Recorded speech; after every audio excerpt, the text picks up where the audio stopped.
Ladies and gentlemen, welcome to Sam Roberts Wrestling Podcast.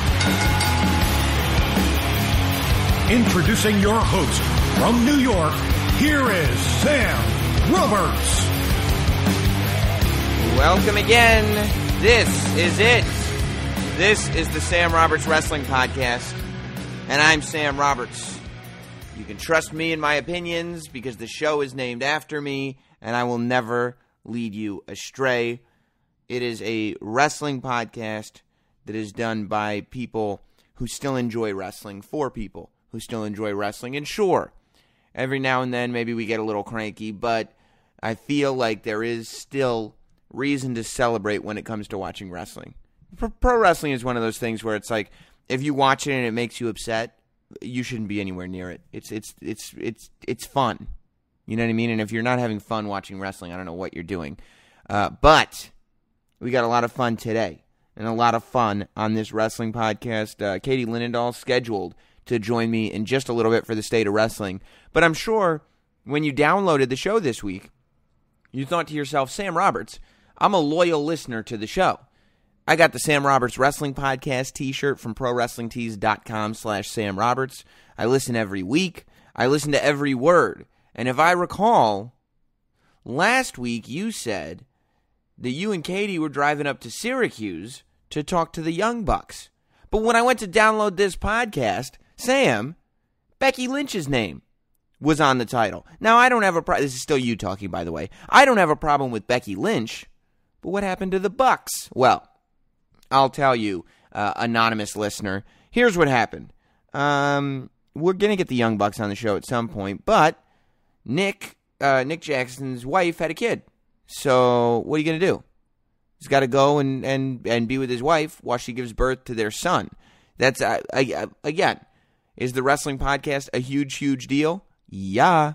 Is this going to be one of those things? Quite honestly, the Young Bucks, I would think, will one day, once they're actually on this podcast, play the podcast back for their children and say, no, seriously, I was interviewed by Sam Roberts. I think so it is important, but you also probably have to be around. I don't know if it's important enough that you could say to your son. I mean, I would probably, if I had a son and my son was like, hey, you remember what it was like when I was born? And I said, no, I was doing my podcast. He'd go, what? And I go, yeah, but you got to listen to the podcast. And he'd listen to it and he'd go, you know what, Dad, that was actually a pretty good podcast. You made the right call. If I were the Young Bucks, I'd probably say it goes Sam Roberts Wrestling Podcast and then my family. But the Young Bucks decided to put their family ahead of my wrestling podcast. So, to each their own. However, we'll have them back on eventually. So we didn't make the trip up to Syracuse. We didn't get to see 2CW. But we will in the future, I'm sure. And we'll get the Young Bucks on. Today, instead, we've got Becky Lynch. Becky Lynch is one of the people that people have asked me to have on the show for a long time. I get tweets all the time. It's very strange. I try to get these interviews out to as many people as possible. Everything that happens in person, some of the phone ones too, but at least everything that happens in person ends up on YouTube as well as on this podcast. None of the podcasts get deleted. It's not like there's a premium wall that I put over it. I didn't build a Donald Trump wall so that you have to subscribe to a premium service. If you want to hear the old podcast, all you have to do is scroll down the list. There's almost 50 of them, and you can listen to them yourself. It's no biggie. But people still, they're like messaging me being like, hey, when are you going to have Sasha Banks on the podcast? I had Sasha Banks on my podcast before anybody had Sasha Banks on their podcast. I had Kevin Owens on the podcast. I had Finn Balor on the podcast. I've had everybody on the podcast. I've had Corey Graves on like 150 times. But Becky Lynch I did not have on. And Becky Lynch is one of those people who I get messaged, who I actually haven't had on the podcast that people want to hear. So I thought this would be a great week to share her with you. Katie and I got to sit down and speak with her for a while, and we concentrated a lot on kind of her backstory. Because I feel like, you can do some Googling and you can kind of find Sasha Banks had an indie background. Finn Balor, Sami Zayn, Kevin Owens, Neville, all these guys, their backgrounds are very well documented. But Becky Lynch's not so much. we got a little taste of it when they did those Finn Balor videos, and we saw that they kind of came up together a little bit in Ireland. But beyond that, I don't really know much about Becky Lynch before this interview, before her NXT days. So that's what I wanted to get into. We talked about how she started, how she's interacting with Finn Balor now, and a whole lot more. Let's start the podcast. This week's interview of choice is Becky Lynch. And now, the Sam Roberts Wrestling Podcast interview. Hello, how are you? Hello. Becky Lynch, how's it going? Oh, it's great. How are you? Really good, really good. Sam actually has your T-shirt now. Yeah, I have a Last Kicker T-shirt. No way. Absolutely. How about that for starting an interview? I don't know. It seems like it questions the journalistic integrity. He received it in a swag bag, and I was like, what did you get? It's like brand new. Brand new. Awesome. Did you get the goggles too? I don't have the goggles yet. No, he actually just wears swim goggles to make up for it. That'll do. In the interim. When did you... Write my name on the back. Right. It's bootleg. When did the kind of evolution of Becky Lynch into this steampunk character that you are now, when did that happen, and how did that decision get made? Well, okay, so it happened because, I've always just been, so I don't shop in mainstream shops. I go to a lot of thrift stores and secondhand stores, and I'm always just picking up all these unusual kind of looks and this, that, and whatever. And then somebody was, they were mentioning that's because I started to get more corsets and vests and all this kind of thing that kind of were starting to look really steampunky. Mm-hmm. And somebody was like, "Oh, you should wear that as your gear." And then I looked more into it, and I was like, "Man, this is really cool, and it's unique, and it's different. Nobody else looks like this." And it's kind of how I dress in my day-to-day life. So I really wanted to bring that into my gear, and then it's a look that people can instantly associate with me. So I was just like, "Oh, perfect. Okay, well, yeah, it's one of the else has done it. It's one of the few looks that hasn't been done in kind of. There's been no steampunk anything in wrestling. Yeah, exactly, and it's just a really interesting kind of look, and it's so much fun to play around with. And then the orange hair. Well, I've always wanted orange hair, and I just thought, it would be great to bring all these things together in one viewing, and I thought the perfect time to do that would be TakeOver, because that's when I'm getting my single title shot, and it's when all eyes are going to be on me. So why not bring it all together then? And that's when I brought it out. So I've been considering it and toying with it and everything like that for a few months beforehand, but I just wanted the right time to bust it out, and that was a TakeOver. I feel like we hear a lot we know a lot about the story of Charlotte and Sasha. I feel like there's a lot to be learned about Becky Lynch and about the timeline and growing up in Ireland and not having the opportunity to have, a mainstream place to train, and the training that you went through, and now having this really fast rise and spike to be on Raw. I don't want you to keep it vague. I want some details and sum up the story really of Becky Lynch.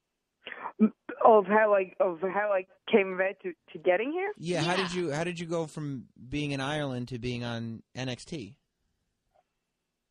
It's a miracle. I swear to God, I'm like, I just, when I think back and I think of all the things that have happened that I've gotten here, I just go, okay, well, it's just proof that miracles happen, and what's meant to be is going to be. And I don't know, I feel so blessed because, okay, so how I started was, I was a wrestling fan when I was younger, growing up, watched it the whole time.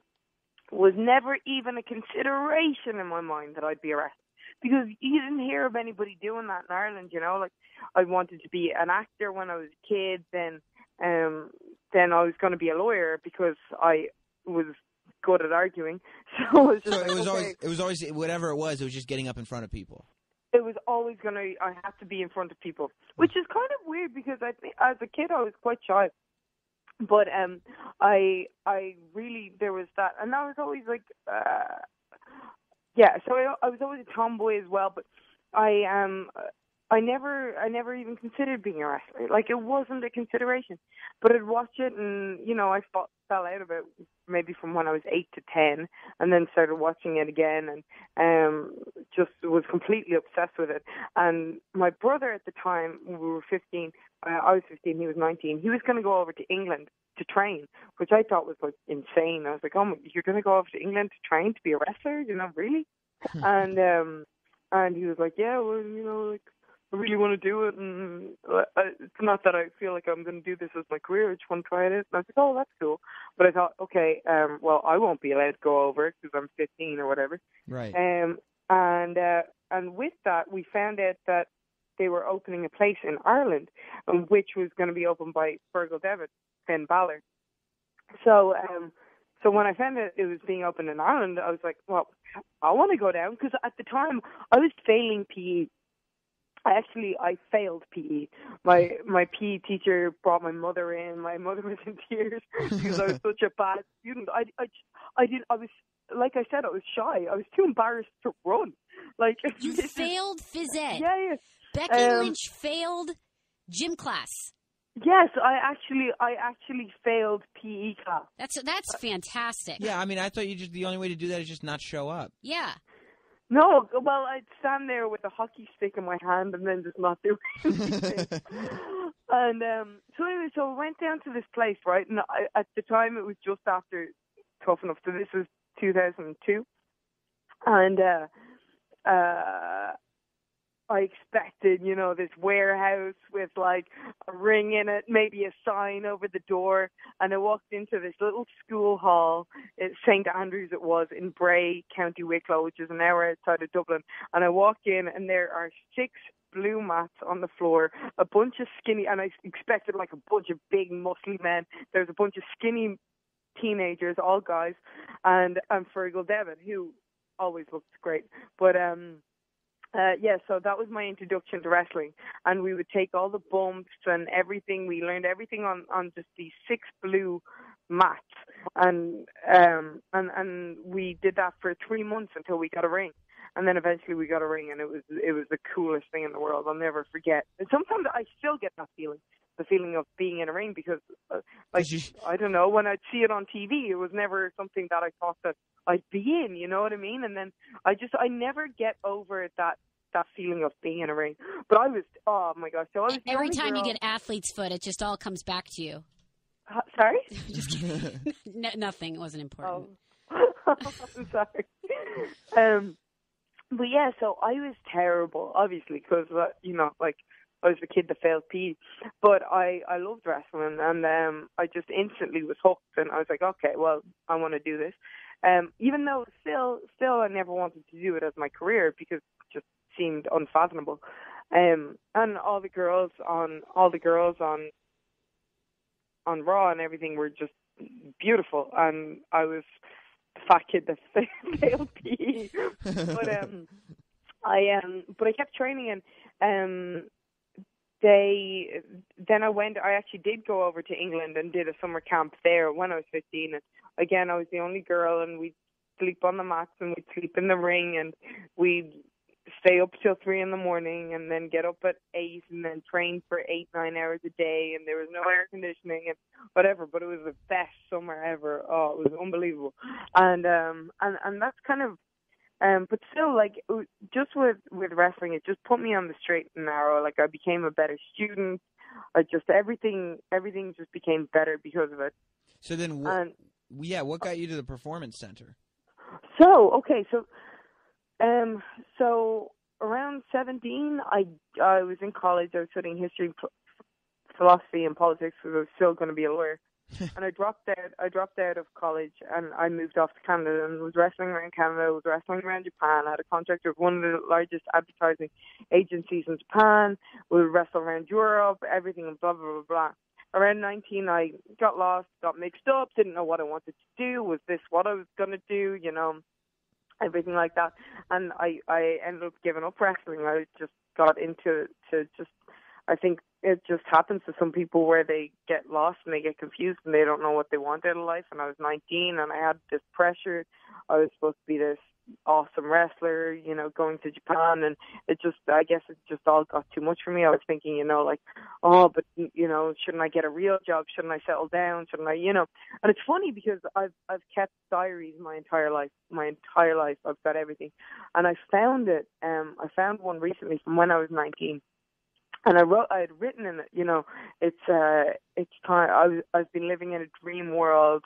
It's time for me to join reality and settle down and get a real job and join the rest of the human race at 19. Right. That's so sad. Yeah. That's so sad seeing this like 19-year-old girl giving up on her dream. And so then I left that night and moved over to Orlando. I did a personal training course. I hated that. When I got back to Ireland, I couldn't find a job personal training, so I ended up working as a flight attendant. Hated that. I was scared of flying. In the meantime, I ended up like teaching English as a foreign language, went, you know, did surf camps in Portugal, backpacked across Cambodia and Thailand and did cookery courses and mixed martial arts over there. Would just constantly be doing these courses, and I was like working in a Pilates studio all the while. And then I finished working as a flight attendant, and then I went back to college. I did a degree in acting. I moved over to New York and was a bartender, and then I moved to Chicago and went to clown college and did aerial arts and was doing sword fighting. And then when I was finished all that, so you left wrestling to do literally everything except wrestling, right? Everything. But you know what? It was so funny because, and then I ended up working as a stunt woman, and I was a stunt woman on the Vikings. And it was like if you could separate wrestling into all these different pieces, you know, you've got the performance, you've got the athleticism, you've got the bodybuilding. I was a fitness competitor as well. Performance, whatever, aggression, all these things. I basically separated it into all these things that I thought that I loved about wrestling and was trying to do them all individually. And it was all exhausting, and none of them gave me that sense of, oh yeah, this is it, that I felt with wrestling, where I just feel like, yeah, this is what I'm meant to do. And do not put this resume on monster.com. This is like the most insane. How many jobs have you had, Becky? How many jobs? Well, I'll tell you what, through trial and error, I know that there's nothing else that I want to do because I've done everything else. Can you give us one airline story, not to go on a tangent, because we are going to get to how you got to the Performance Center, but can you give us one, like, jacked up story from being a flight attendant that you'll never forget?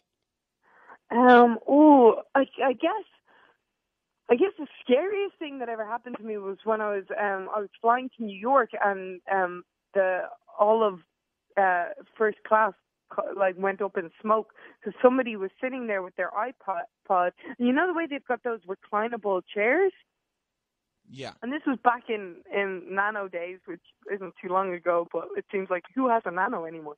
But yeah, and they'd put it back, whatever, when they were going to, they'd had it lying flat out, and then when they went to the bathroom, they set it up normal, and the iPad Nano got caught in the thing, and it just set the whole chair on fire, and the whole cabin went up in smoke, and that was a little bit scary. That counts. So, yeah, I would imagine. That one works. That's a good one. Yeah. So that was probably like the scariest thing that ever happened. Other than that, I think it was all quite tame. But so then what brings you back to your world of wrestling in the Performance Center finally? So okay, right. So then I'm working as a stunt woman, and I'm like, oh, you know, this still isn't it. This isn't it. This isn't what I want to do. And then I was like, okay, but let me go down and let me do. And all the while, throughout all of this, there's always this voice going, and Finn can tell you because I pestered him all the time. It's like, oh, you know, I don't know if I want to go back to wrestling. Do I? Don't I? And at one stage we were out for lunch, and I was like, oh, you know, like I feel like I've got unfinished business. You know, should I go back? Shouldn't I? And he was like, look, please, Becky, just go back now because I'm not sitting here with you in 10 years, and you're going to be saying to me, you wish you'd gone back then, and it'll be too late. And so at this time I was doing the stunts and I wanted to go down and get more confidence. I was like, okay, well, I was good at wrestling, so maybe if I go down and take some classes, that will help me with stunts, and maybe I'll, be able to use some of those throws or whatever. And so I went down, and the guy that was running the class, he had just gotten signed here, and he saw my footwork and he was like, Becky, like, you haven't lost it. And at this stage I hadn't wrestled in 6 or 7 years. And he was like, would you ever think about going for a tryout? And at this stage, I paid for my visa to go back to New York to live there. Because I was going to, live the dream of being an actor in New York and working as a waitress or whatever else. And I was like, Joe, I've got my visa paid for and everything like that. I'm going to New York. And he was like, well, just think about it and let me know. So I thought about it for literally 2 seconds. I was like, no, actually, that's what I meant to do. That is what I meant to do. And it's the weirdest feeling because, like, I had just been trying to fit a triangle into a square hole for 7 years. And once he said that, I was like, no, this is it. This is what I meant to do. So I knew as soon as he said it, I knew I was going to get signed. I know that sounds really cocky, but Yeah. it felt too meant to be that there wasn't an alternative, that I was going to get signed. And so that's so I went for the tryout, and I got it, and that's how I ended up in the performance center. So what's it like? Have felt so blessed.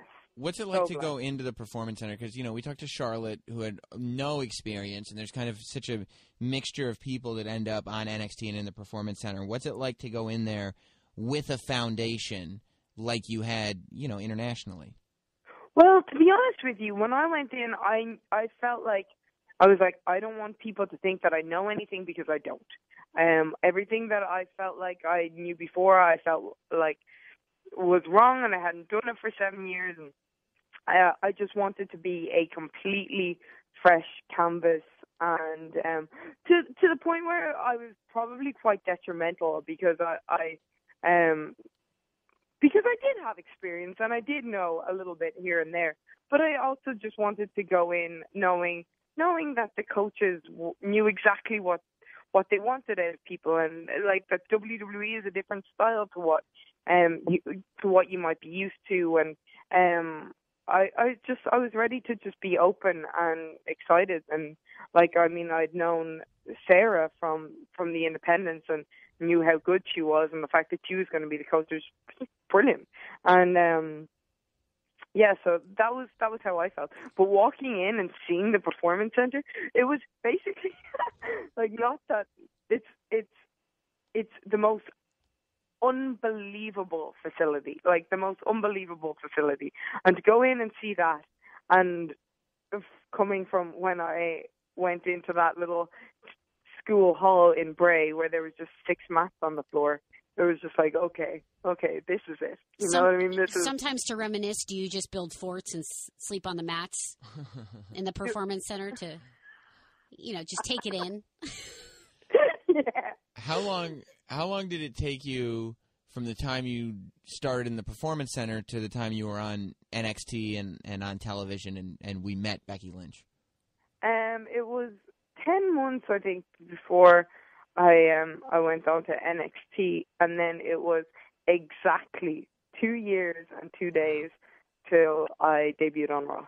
Can I make a hypothesis and say that I think that potentially through and just hearing more about your story and all of these different jobs that you went through and this kind of roller coaster, it almost kept you fresh in the wrestling scene. Like, you genuinely come across as very grateful and very happy to be there. It really shines through, and I really don't think that you can fake that. And I don't think there's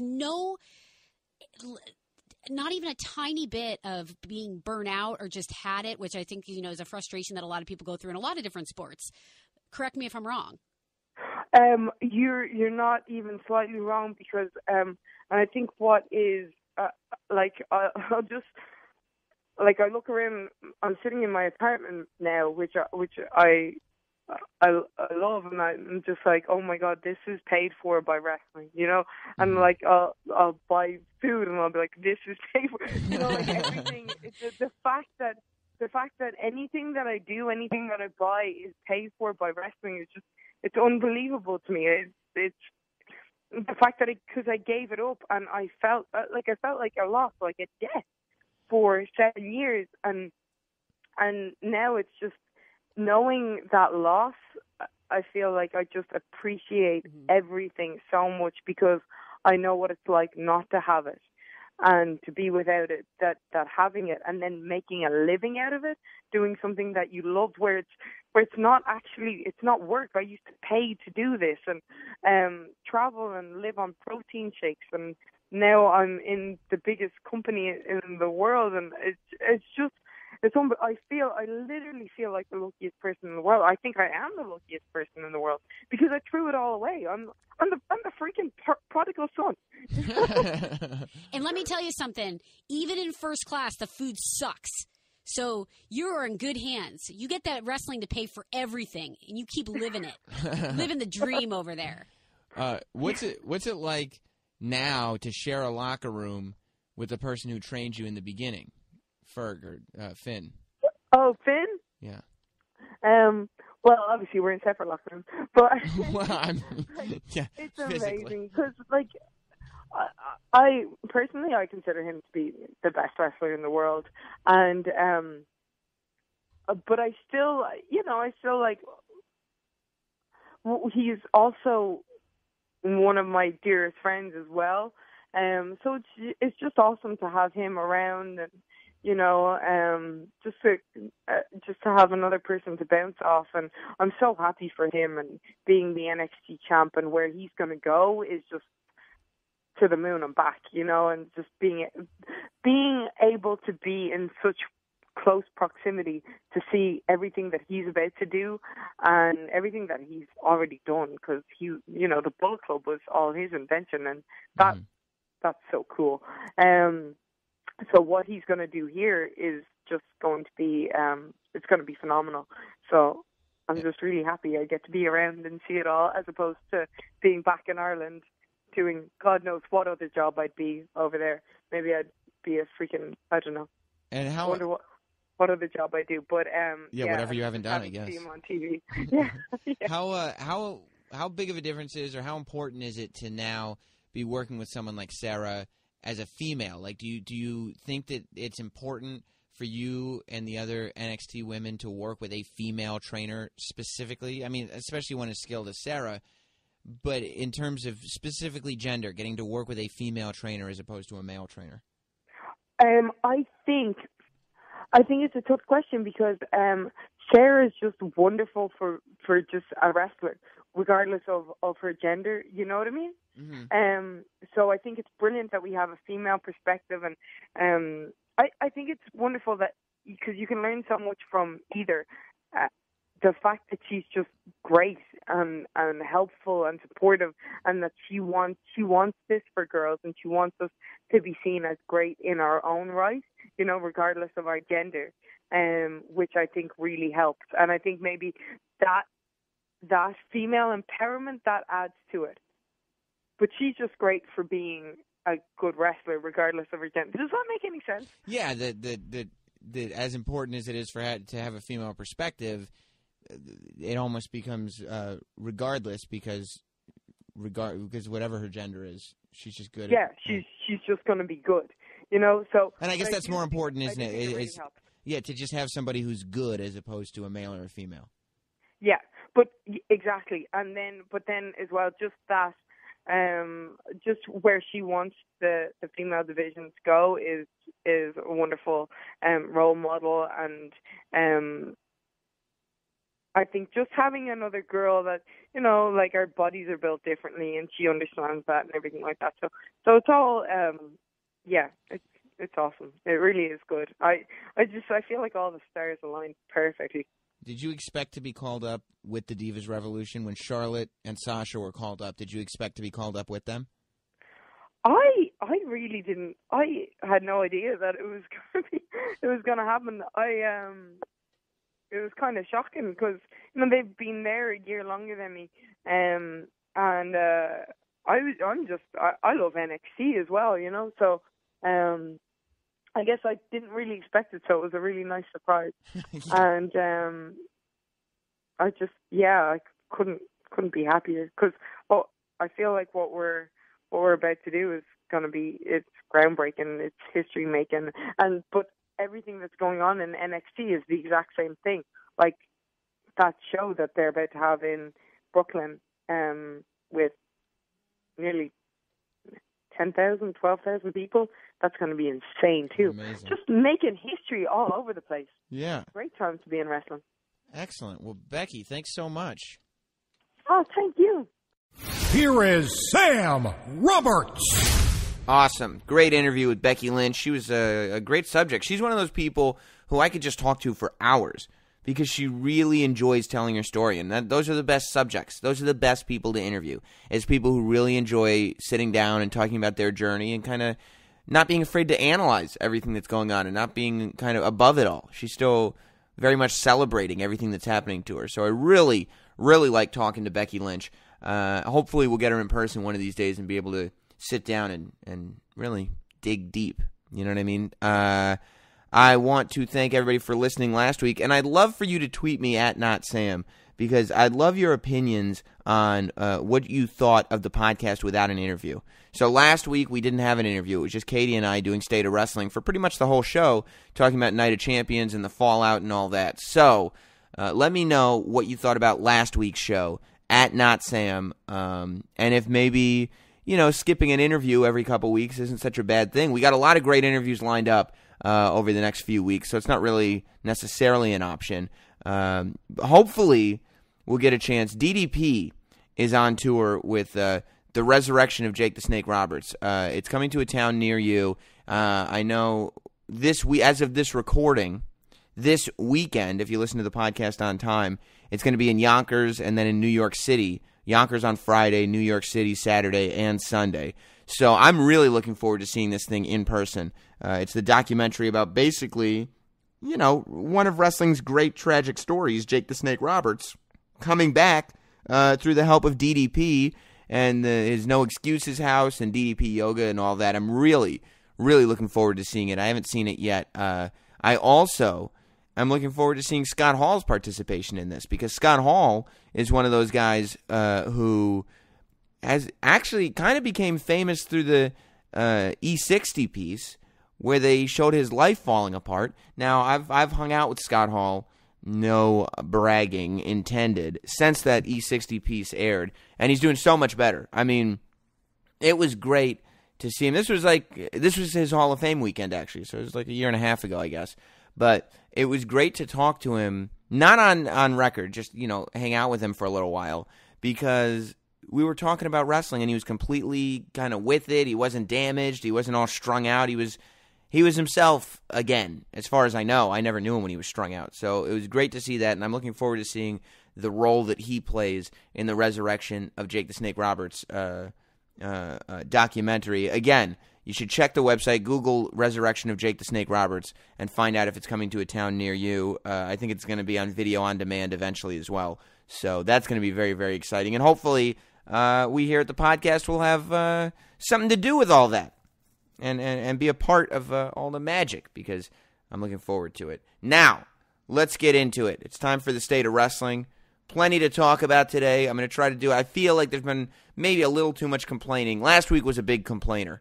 I don't know. Maybe we were just feeling like the show was a little stale last week. Not my show, WWE's show. But let's do it maybe a little less complaining this week. Although Refgate has become a thing in NXT. There's a lot to talk about. Katie Linendahl, you heard her on the interview with Becky Lynch. She's got a great new technology podcast called KatieLinendahl.show on iTunes. And she joins me now for the State of Wrestling. So let's get this thing started. It's now time for this week's State of Wrestling. Let's do it. Let's welcome podcasting all-star Katie Linendahl here to the State of Wrestling on Sam Roberts Show. Oh, Sam Roberts! Don't you be sour! Oh, boy. Because it's a new day. Oh. I'm so on board, Sam. I'm so on board. Clap your hands. We're not the only ones on board.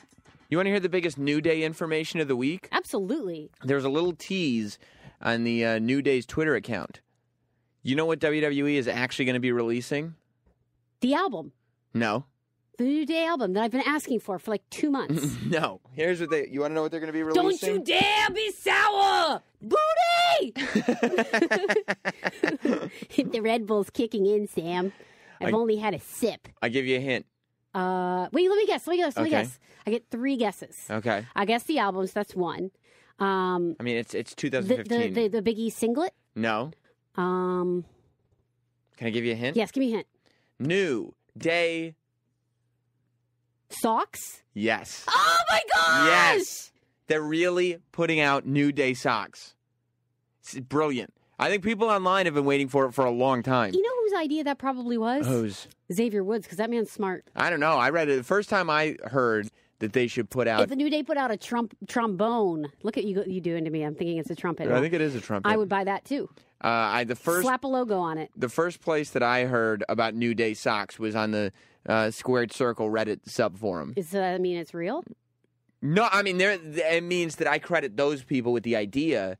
Oh. The first place I saw them was on I think maybe Xavier's Twitter. I don't remember whose Twitter it was, but they said they had a photo of it and said coming soon. So good. And like one sock said power of and the other one said positivity. Booty. Not booty. It said booty. No. Well, we could do underwear. And what would the underwear say? Booty. That's right. That's exactly right.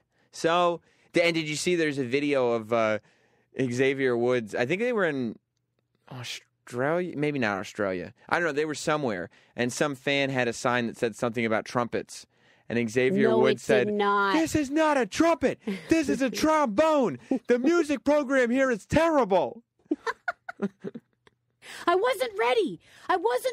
Did you think? That's my favorite part from Raw. Did you think he was going to win? There was a glimmer of hope. That they would because it would be so. I feel like we haven't seen a twist lately. I mean, that would be a huge twist. We need to come up with a name for like the Rollins WWE twist, the Undertaker. The Rollins WrestleMania twist and the Undertaker Lesnar WrestleMania twist. Like that moment where you're like the guy who's now on a meme that like his face. Right. Like you're so shocked. What? I would say the Dudley Boys showing up in Brooklyn got one of those. Tier 2. Tier 2. Not that extreme. Chacarella. I don't know what the word is though. We'll figure it out. We'll work on it for a little while. We have some time. But I guess people online wanted Heath Slater to get the shot at the U.S. title this week because it was hashtag Heath Slater Appreciation Day on Twitter. You know, I'm so sick of Appreciation Everything Day on Twitter. I've had it. You don't want anyone to have any day? I've had it. What about a new day? Oh, that's cool. You're okay with that? Yeah. You don't mind that? Yeah, that's good. It's power of positivity there. It's so funny because I remember, and this experience is not unique to us, but I remember sitting in a live event and New Day coming out, and they were still the good guys. And like you looking at me going, Sam, this is not working. Why are they doing this? Why is New Day even here? And we agreed. We were like, we like everybody who's in New Day. Every one of them. This sucks. This is not fun. I think that's why I like them so much. They turned it around. But they stuck with something I could never see being successful. And I think, too, and this is one of those instances of kind of low investment reaping a big reward because I feel like we talked about this last week, but it was something that they built on their own. 100%. You know what I mean? But beyond New Day, let's talk about what's going on this week. We had good Raw. How great is it, before we even talk about Raw, how great is it to be a wrestling fan in New York right now? Number one. Well, how great is it to be in New York, one? Just in general. Yeah, just in general. City that never sleeps. A lot of city pride. It's the Windy City. Yeah, it's the absolute Windy City. Right. And what else? It's the city of... Brotherly love. Brotherly love. Yeah. It's the cheese state. Yes. Yes, everything. We're very much known for our cheese. Yes, it's Steeler City is what it is. Bills Nation. Yes, the Bills Nation here in Manhattan. Absolutely. But the reason is twofold. Number one, because of course this weekend is the big Madison Square Garden show. Yep. Which I love. The first stop to the seventh layer of hell. Right, the Go to Hell tour. Mm-hmm. I love the way it's been promoted. It feels old school. It feels like one of those, because back in the day, they used to run a lot of the bigger house shows on local TV. Like in Boston, when they ran the Boston Garden, the house shows would run on local Boston cable. And in Madison Square Garden, when they would run Madison Square Garden for a house show, they would run it on the MSG network. And so there was a time when and it would be... Local? Yeah. I was not aware of that, actually. Well, like how... I grew up in Erie, PA. We didn't have those comforts. No, you didn't. We had sugar-free fudge and tasers, though. The tasers were sugar-free as well? All in the same store. Wow. That's the welcome sign into my town, and I'm proud of it. You should be. But some of these bigger cities have big cable channels. Like the way, like Yes. Like how Yes is a big cable channel in New York. Sure. But it doesn't travel outside of New York cable providers, because why would it? It's a Yankees channel. They would put it on a local cable channel, and they would air the house shows there. So it's kind of a throwback, I feel like, to that. And the show would be very stripped down, and Gorilla Monsoon and Bobby Heenan would call it, and they'd have far fewer camera angles to shoot to, like 3 or 4 instead of every angle you could possibly conceive of. And it was always fun. You get to see the Undertaker Ultimate Warrior match and the Hulk Hogan Ric Flair matches and all these matches that were theoretically supposed to happen on pay-per-view but never did. I also think that they've done a pretty great job. They did a pretty great job on Raw of making the Brock Lesnar Big Show match an attraction. Well, I don't think they came out the gate right. I thought we were in agreement on that. No, I meant and just this week. Champions. Oh, finally making it a big deal. Well, anytime you bring Heyman back, I am like slow clap. Yeah, the hype comes with. And it's like, okay, we give the Big Show a match with Mark Henry to look strong, which he did, and then come out and he did. It was a pretty good promo that he had with Paul Heyman. You just sounded like Trump there. Did I? Yeah, you're really starting to run with that. Good. Well, I admire the man. But it was a decent promo that the Big Show cut. Well, back to the point of I like Big Show and Mark Henry, for that matter, sprinkled in. Right. I don't want to oversee it. Right. Make them a commodity. But it's made it so I'm actually excited about the Brock Lesnar Big Show match. I see eye to eye with you on that. Yeah. It was just they did a good job of pushing it. And I feel like they're doing a cool job of not treating this like a pay-per-view, but just a big special. So get the network, because these specials happen all the time. Because the other big match, of course, there's the tag match between the Dudleys and New Day, which they've done a great job of hyping up. And the Dudleys may take the tag titles at the Garden just to have something happen at that show. But they're doing a cage match between Seth Rollins and John Cena. And that's just kind of like a bonus, because that's the match that they would have on the house show. So they're just going to go ahead and do it.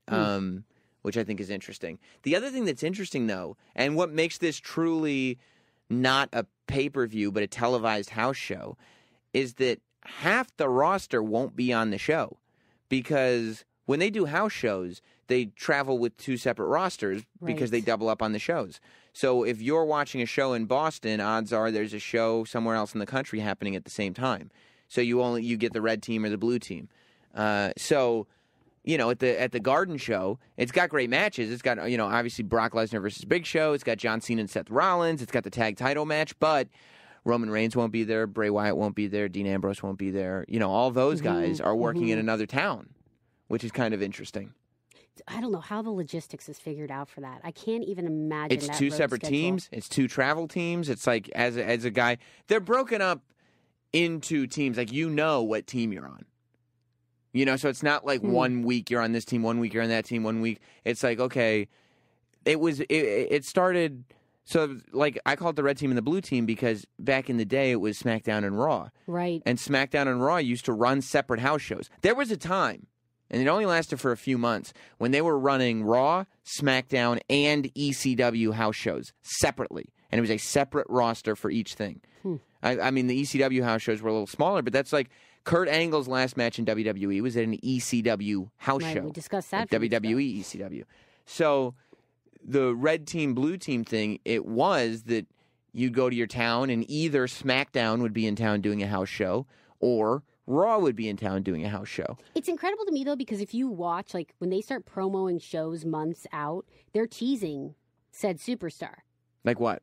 Like, they'll be like, you're going to see John Cena. Like, how do they know? Like, logistically, I can't even start to piece together those travel schedules. Well, I think it's because, I mean, months in advance, they figure out, I mean, they don't figure out the storylines months in advance, but they figure out, okay, the red team. It's a lot of work. Yeah, the red team, this is the red team schedule for the year. Because you can't, it's not like you can last minute book these venues. So these venues need to be booked months in advance. Mm-hmm. So they know which roster they're sending in each way, at least the headline guys. You know, as far as the undercard, that probably gets figured out a little as we go. But, you know, we know that John Cena is the captain of this roster. We know that, you know, probably I would imagine that one show gets headlined by John Cena and Seth Rollins, and the other show gets headlined by Bray Wyatt and Roman Reigns. And there's your two matches. And then we fill out the rosters underneath them, and then we book the shows. We book the cards. And that's how I think it plays out. But it is, I mean, a lot to take on. You know what match I would like to see? What's that? At Sixth Layer of Hell. I could see this every pay-per-view or every Raw. I don't care. I could see this every day, is the Neville Stardust. I think it's great. Well, you said last week that you didn't like the six-man tag was happening more than once. Well, I said that after the day after a pay-per-view, I don't like when they redo the same match. Right. Here's what I'm wondering. That's what I don't like. Because I was watching that. I thought, again, I too love the Neville Stardust feud. I think it's I like that Wade Barrett's back. It was great to see him back on Raw. I wish he hadn't. I wish that he hadn't taken out Stardust, because I like that everybody's like super. There's a whole section of the roster now that's becoming superheroes and supervillains, and this is all playing out over here. I like the idea of Neville being this superhero, like Batman, right? Mm-hmm. And then there's multiple supervillains around him, like in Arkham Asylum. So, like, Bane's over here, and Joker's over here, and the Riddler's over here. Now, they don't get along, but you also don't see the Joker and the Riddler fighting each other, because they have a common enemy. Which is what I would have wanted to see out of King Barrett. He's this evil king. Stardust is this evil cosmic overlord. And they don't get along, but they don't fight each other because they're working on taking out Batman, or in this case, Neville. That's how it plays out in my mind. So when Barrett came and dropped Stardust, I was like, no, like, you're not the hero. You're one of the villains, like Stardust. I do think that there's a possibility that somebody just gave Vince McMahon his first comic book, because you got to try some of this stuff. This is incredible. He comes from a planet called Krypton, and he can fly. I mean, have you seen this? Yeah, Vince. Yeah, it's incredible. Why aren't we doing anything about this? We should be capitalizing on this right away. Who just sneezed? No one. All right. Now, Neville is going to be our Superman. I just wish he was a little taller. But he's going to be our Superman. Because the reason why I think Vince McMahon is just now starting to read comic books is because first you have that whole storyline with Barrett and Neville and Stardust and the Ascension, and I guess the Super Luchas too, or the Lucha Dragons. They should call them the Super Luchas now. That's better. Yeah, especially for this storyline. But then all the Kane Seth Rollins stuff is comic book stuff too. Like watching... I don't know what we filed that under. Watching Kane disappear into the ambulance, and then the smoke comes up, and now he's in a mask, and his suit's changed. That's comic book stuff. I feel like Vince McMahon just became aware of the comic book universe and was like, we got to try some of this. This is great. A lot more successful than the XFL. He hate me. Yeah, he hate me. People are going to buy that jersey. Yeah, they still are. Yeah. I'm still not in full support of Kane being in the world title picture at all. I think it's kind of a waste. But I don't know. I kind of like the. I don't mind the flipping back and forth between Demon and Corporate Kane. What I didn't mind, and what I actually found quite entertaining, was Ashley from HR, who I tweeted. She's one of those girls that spells it like Ashley with like 2 E's. Or EIGH. Totally. Yes. I would love if my performance evaluations went that smooth. Yeah. Yeah. I mean, it ended up nasty. I do wonder if he was very kind. Well, Corporate Kane was, but she's not. Corporate Kane really understands how to work HR. That's why he's the terrifying one. Right. Because he's the one, he's like the Bernie Madoff of this whole thing. He's just telling you what you want to hear. And next thing you know, you got nothing left. And then there's a demon after you, too. Only here will you hear a Bernie Madoff reference to Kane. It applies. Here's what we're going to do. It makes complete sense. I want him to be like Bernie Madoff, but I want him to be like a superhero, too. Done. I don't know if we could do right that. On the tip of my tongue. I don't know if we could do it. This is what I want. He just Steve Jobs him. You can do it. Of course you can do it. You got this. You got this. Make me proud. Or you're fired. Well, it's good, Sam. Thanks. It's been good. Thank you. Or you can kiss my ass. Vince, we're not doing that anymore. Right. That all sounds good, Vince. But when do I get to retain my title as IWGP Three-Way Champion? That's a great question, Nikki. Kevin, when does Nikki get her IWGP Three-Way title back? It was the Divas Championship was what you had.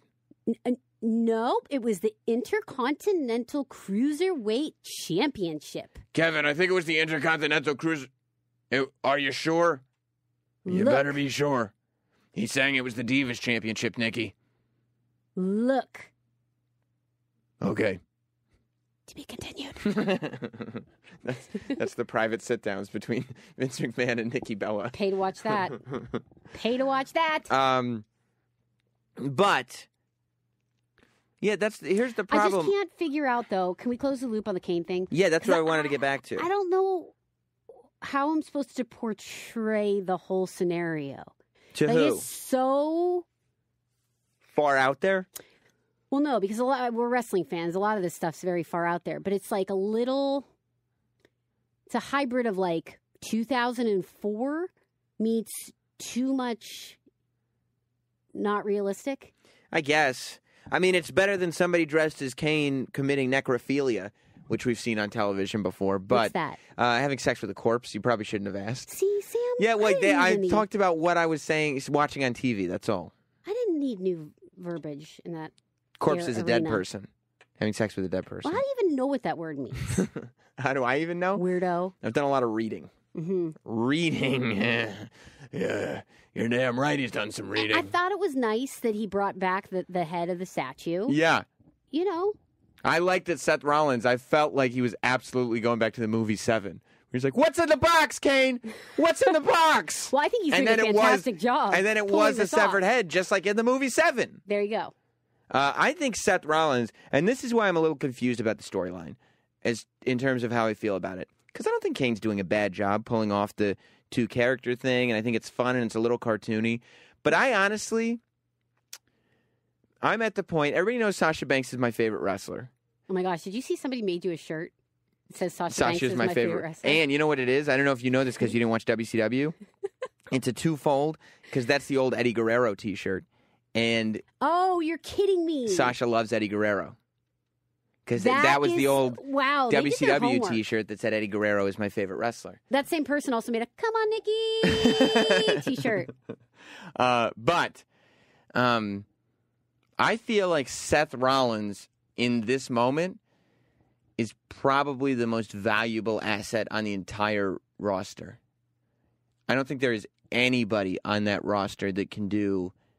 And I think Seth Rollins might be the best performer on the roster at the moment. Wow, that's not a statement I would think would come out of your mouth. Yeah, I mean, I don't know. Over the past few weeks and months and just like putting everything together, I don't know. I don't think there's anybody that can touch Seth Rollins at almost anything he's doing. I think in the ring, I think his promos have gotten so strong. I think he's got a fire for it. You know what I mean? Like he wants to be good. He wants to be better. I really think, and you know, I think Bray Wyatt's. I've said Bray Wyatt's the best guy on the roster which is before. The first thing I thought of.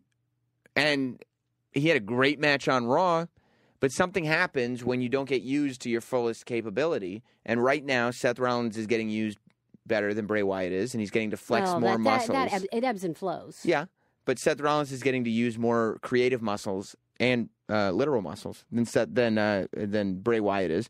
So I honestly think there is nobody on the show that I look forward to watching do anything on it more than Seth Rollins right now. Except maybe Sasha Banks. I bet you also now are very much looking forward to the fact that the U.S. Open Challenge Wimbledon Preakness Derby is back on. I can't believe the Wimbledon's back. The Preakness has returned. I was really excited. I was actually just excited because I knew we get to talk about it and say all those words again. Because we had such fun with it the last time. We did have such fun. Yeah, I'm glad it's back. The segment's always good. It led to a lot of great stuff. I mean, let's keep in mind, okay, so it was a fun match with Xavier Woods that led into that 6-man, which, by the way, how many points on Raw on Monday did they turn a melee into a multi-person tag match? They did the same thing after Miz TV. Yes. It was like an hour later. They were like, okay, let's make this a tag match too. Because the refs have no control, which I'm not done with, which I'll get to in a moment. Stephanie McMahon needs to come out and call decisions again. Yep. But I was for that. You were not. No, of course not. She's not a referee. She's not an official. It makes no sense. Whatever she wants. She runs a company. Yeah, well, tell that to Dana Perks White. of the job. But what was I saying? The New Day. Right, so that was a tag stuff. That was a fun match. Turned into a tag match. That's all good. But the initial United States Open, Wimbledon, Preakness, Gran Turismo titled contest gave us Sami Zayn and John Cena, gave us Neville and John Cena, gave us the series with Kevin Owens, gave us a great match with Stardust and John Cena. You remember that one? You're right. I mean, is that? Are you thinking that it goes in that direction again? We're going to see another big. I would think so, but I think it can't at this point because we're going to have Rollins Cena at. Well, I guess that's not that big of a deal. No. That's just a house show match. Yeah, because obviously Rollins is moving towards Kane in terms of what his character is doing and where he's going on pay-per-view and things like that. At the next pay-per-view, I would assume there's going to be a Rollins-Kane match. We'll probably find that out next week after the Madison Square Garden show. Because that would confuse people otherwise. But, yeah, I guess it'll continue for a while. I don't know where they're going to go with John Cena. I thought it was interesting the way they did Raw on Monday. It was definitely... So, Raw last Monday had some of the worst ratings it's ever had. Oh, really? Yeah. Terrible ratings for Raw last Monday. And it wasn't a good show. It was very stale. Like, it was... it was the same show we've seen a bunch of times. Why are you looking at me like that? Because you keep sounding like Trump. Oh, he sounds like me. It was not a good show. He sounds like me. Just do one sentence. It was not a good show. Look, I mean, they do a good job with the show. Last week, it wasn't great. It was not a good show. It was very... I've been very successful. I'm friends with Vince McMahon. I'm friends with Vince. I think he's a great guy. He's a very successful guy. He's not doing great work right now. But, yeah, so I think it felt like they were trying to reprogram some things. I loved that they ended with that Roman Reigns-Bray Wyatt match. Loved. That was nasty. They let him have an amazing match.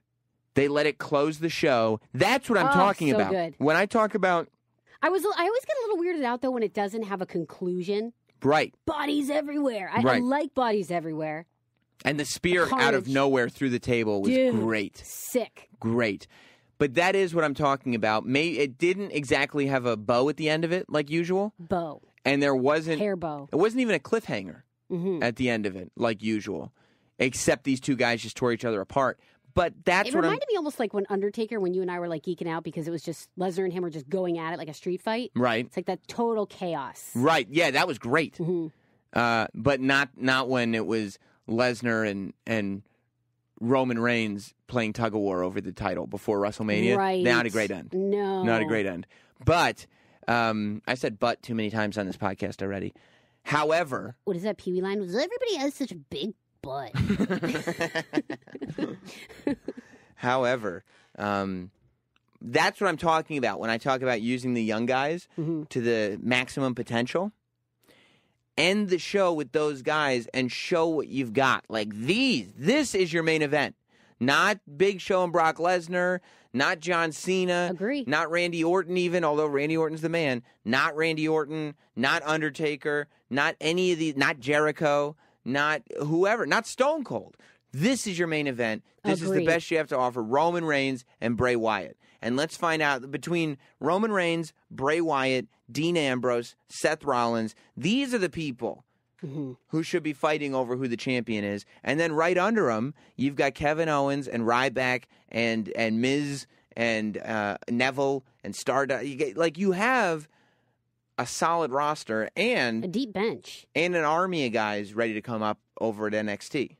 And speaking of NXT, I want to go there because you finally are all caught up. Yeah, here's my problem.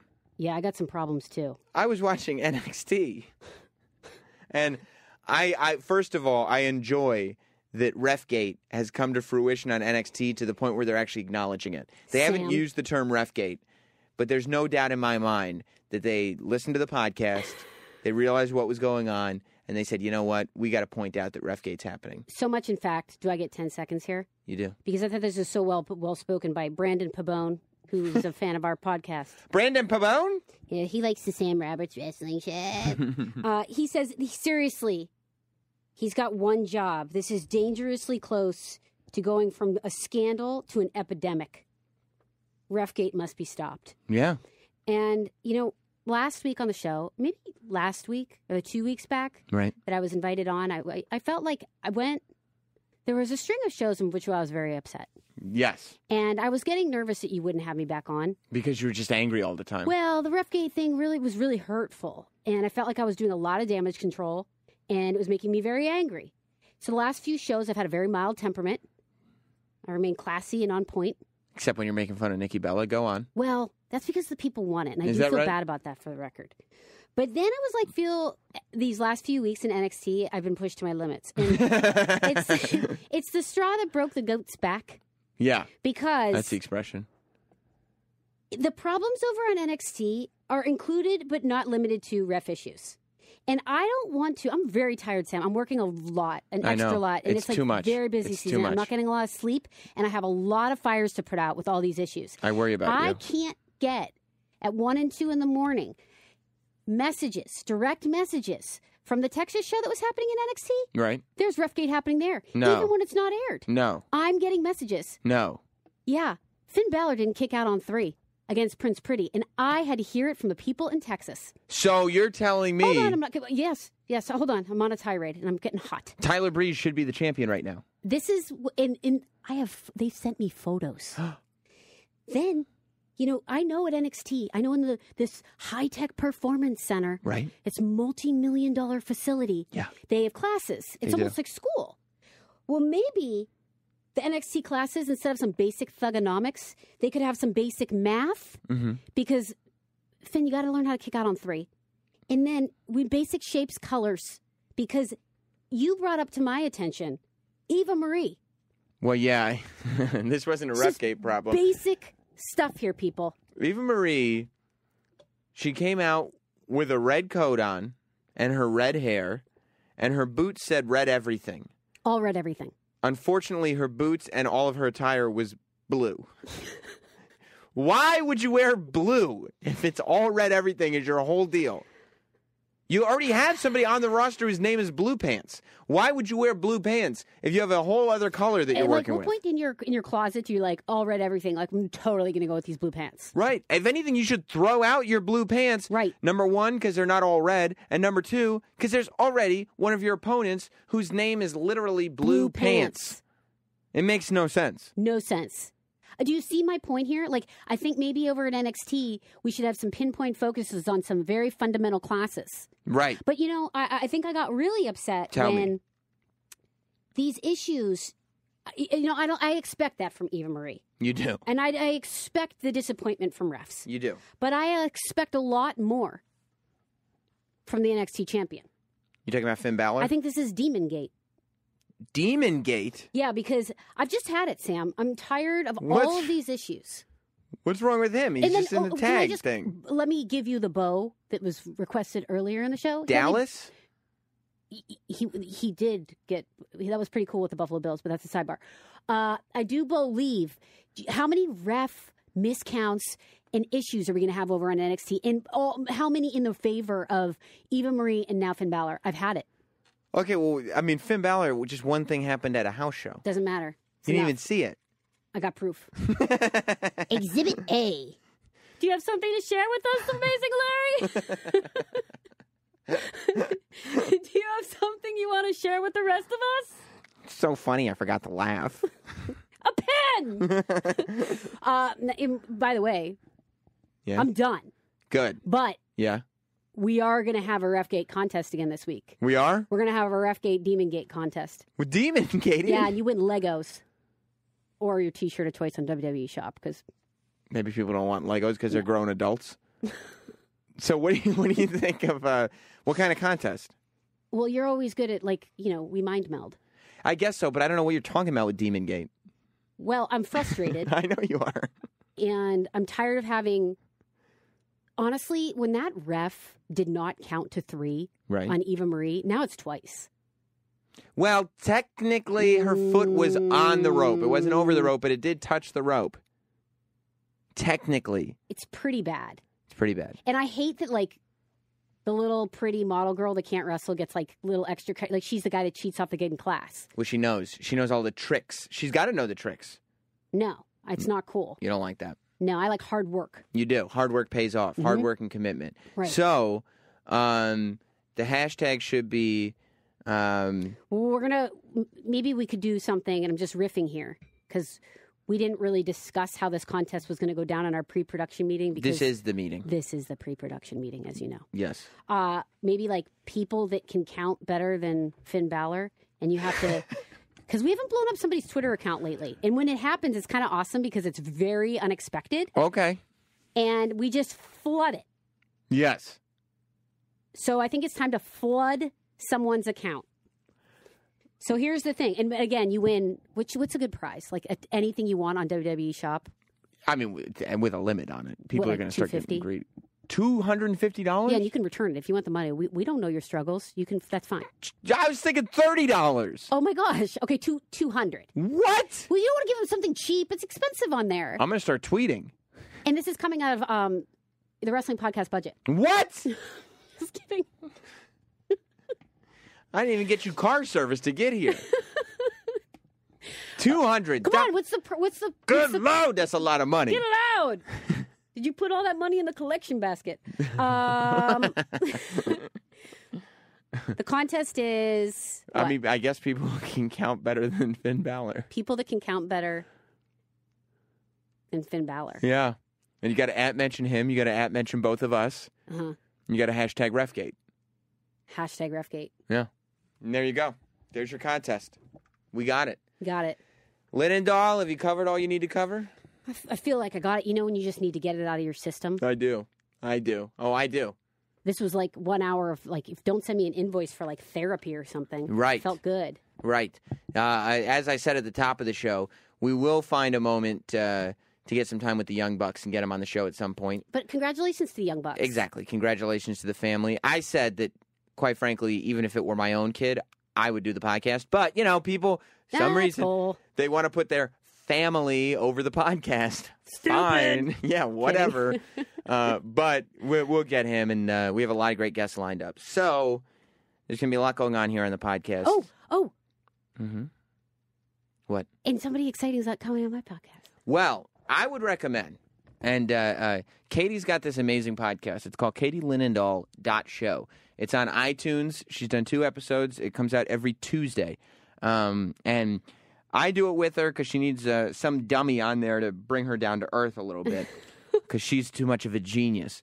But she talks to even bigger geniuses than she is. We've talked about holograms. We've talked about robots taking over. We've talked about drones that can go Even underwater. If you aren't interested in technology, trust It's amazing. me, you will be entertained and you'll learn something. If you'll sound really smart at the water cooler. It's just really interesting conversation. It's really funny, and Sam goes on tangents about Chris Christie Krispy Kreme. Well, I mean, things come up in my brain sometimes. Yeah, it is he's what really it is. funny. Well, yeah, if you can believe it. Not judged on this podcast, But guess who's up next? Who's going to be on KatieLinendahl.show? Xavier Woods. Yes. Is that right? She's poaching from my guest. I had him. And then she was like, let's use him on .show. And I was like, huh? And then the WWE publicists were like, yeah, she's on today's show. We're going to send Xavier to .show, I think. And I'm like, fine, whatever. It's a stupid show anyway. I don't even like the trumpet.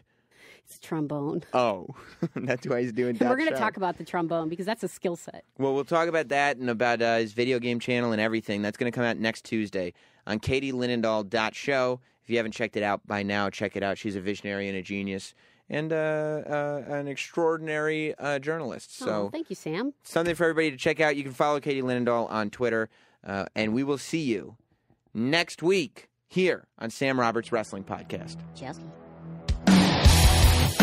Thanks for listening. Follow at NotSam on Twitter, Instagram, Facebook, and YouTube. And subscribe for free to listen every week to Sam Roberts Wrestling Podcast.